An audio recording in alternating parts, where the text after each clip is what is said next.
Salut à tous, ravi de vous retrouver sur canalturf.com pour évoquer le programme de ce vendredi 15 avril avec un quintet plus qui se tiendra sur l'hippodrome de Paris-Vincennes en nocturne. Il s'agira d'une épreuve de bonne facture, estampillé groupe 3. Le prix Jamin, rebaptisé pour l'occasion prix Jean Rios, celui d'ailleurs qui en tant qu'entraîneur et de driver avait mené au succès ce même Jamin dans les éditions 58 et 59, 1958 et 1959 du prix d'Amérique, une autre époque. Concernant ce Quintet Plus, j'ai fait de mon feu préféré le numéro 14, Ustinov du Vivier. Le cheval reste sur 2 victoires consécutives. Il a notamment remporté avec brio et avec facilité le prix de l'Union Européenne de bout en bout. C'est une nouvelle fois un bel engagement pour lui. Il sera de nouveau pieds nus. C'est un lauréat en puissance. On lui posera dans cette épreuve le numéro 11, AV Avis, qui n'est autre que le lauréat du Critérium des 5 ans l'été dernier, mais également du prix Marcel Laurent cet hiver à Vincennes. Le cheval a déféré les 4 pieds pour l'occasion. Ce n'était pas le cas lors de ses 2 dernières sorties. Cette course constitue un objectif. Sa place est à l'arrivée. Le 6 Altesse du Mirel est une jument de qualité ménagée, estimée par Pierre Vercruis. Elle compte déjà 10 victoires en 29 courses courues. Elle est efficace pieds nus.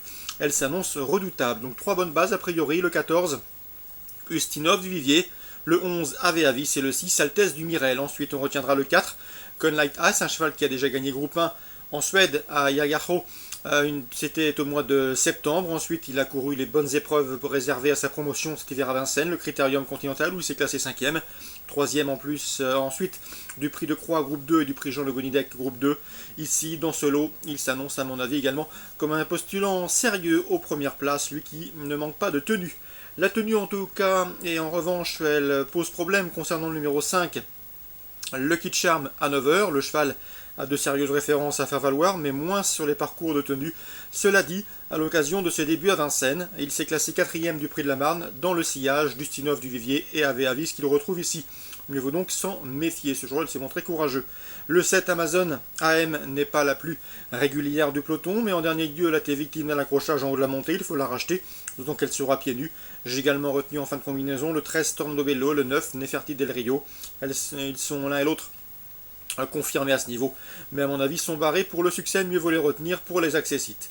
Résumé chiffré, 14, 11, 6, 4.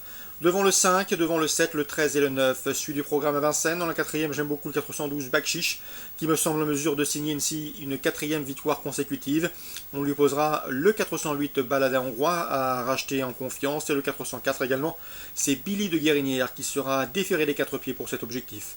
412, 408, 404.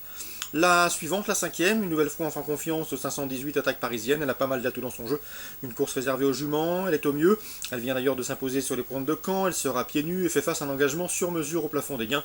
Ça doit suffire une nouvelle fois pour jouer la victoire. 518 attaque parisienne. Concernant la test en réunion 3, j'ai pu converser avec l'entraîneur Didier Guillemin. Il est confiant avec le 305 Sissi de l'Abbaye, qui effectuera une rentrée, mais elle a bien hiverné. Elle a du travail, elle fait partie des meilleurs de sa promotion dans cette catégorie. Il se voit lutter pour les premières places, mais d'après lui, le 301 best-seller reste un très sérieux rival, un rival des plus coriaces, d'autant qu'il a plus d'expérience, il a 5 ans. Donc 301 best-seller candidat à battre, mais le 305, Sissi de l'Abbaye, ne devrait pas être ridicule et devrait terminer sur le podium. Le 306, 50 du Pecos, qui a déjà terminé dans le sillage de Sissi de l'Abbaye, semble également en mesure de conclure sur le podium. 301, 305 et 308. Concernant la Réunion 4 à Anguin, dans la 2e, j'aime beaucoup le 201 Commun Joie, qui avait terminé 2e sur ce tracé courant novembre et qui retrouve ici le steep avec une première chance, associé au 202 100 ans, qui vient lui de prouver sa forme en s'imposant dans une course à réclamer sur l'hippodrome de Melay du Maine. Donc tout ça c'est pour Anguin Réunion 4. Toujours pour cette Réunion 4, j'aime beaucoup le 609 Rolonas, qui s'est classé 5e de manière honorable pour sa rentrée dans le prix Revenge. Elle possède à mon avis les meilleurs titres au départ de cette course et s'annonce redoutable pour le succès.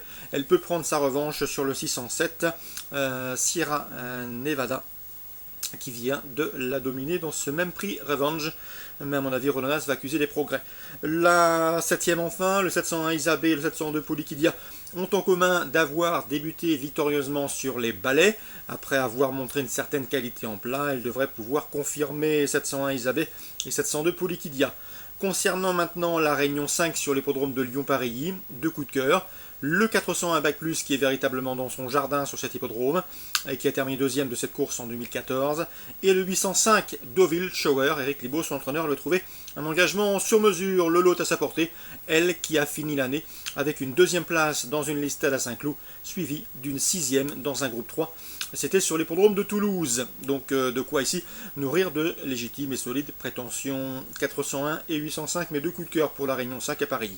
Voilà pour les infos de ce vendredi 15 avril. Bonjour à tous, bonne journée, rendez-vous demain.